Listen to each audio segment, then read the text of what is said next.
Sige, paki-connect na lang. Ito na? Connect, red? Yes. Red na.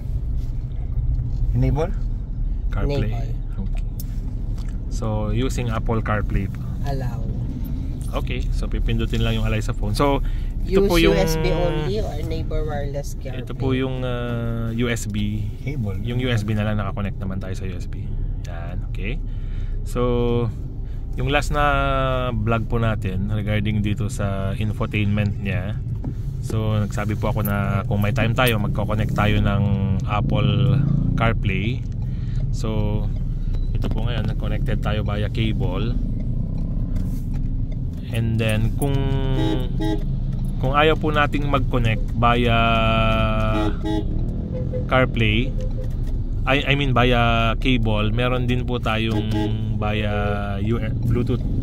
So ito po, naka-connect tayo via cable.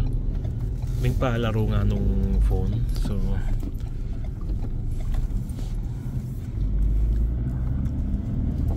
So kapag kino-connect, nagde-default ba siya sa maps? Okay, so once na connected na siya, magko-connect siya sa maps dahil moving yung sasakyan siguro. And then kanina po, while kino-connect namin, try kong tawagan Chloe. Sabi siya na parang merong na-reach nung limit na nakakonect. So merong pong maximum number of devices na makaka-connect sa kanya. So ito po, try nating tumawag. So mini-mirror po nung infotainment natin kung ano yung nakikita natin sa device. Okay? Hi, are you done with your meeting? Yep. Nakatapos. Okay. Sige. Okay. Okay, love you. Bye-bye. Okay. So tinawagan po natin yung baby girl natin. Okay? So paano kung music naman? Try nga natin pumunta sa music.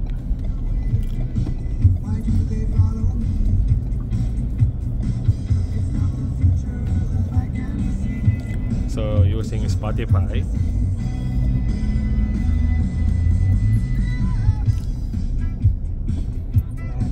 I'll go for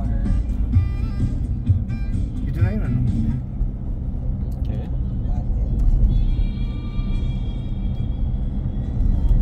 like ano po.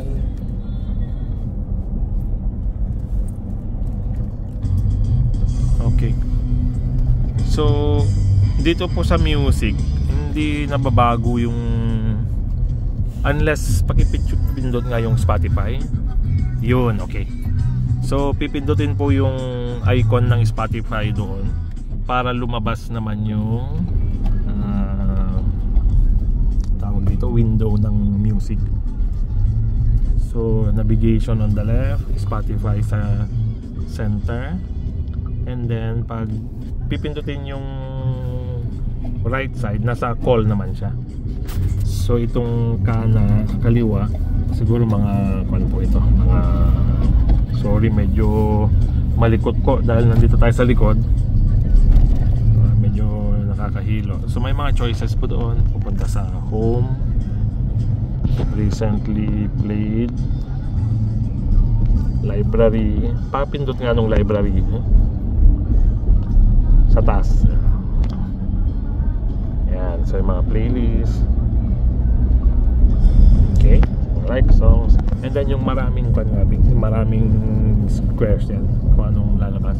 Okay, so ito naman po yung home screen ng phone, which is naka-mirror po siya. So may Netflix dito.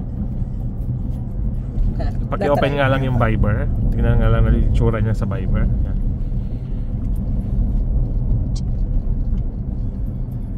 Do you want to send a message or Okay. make a call? Okay. Send the message.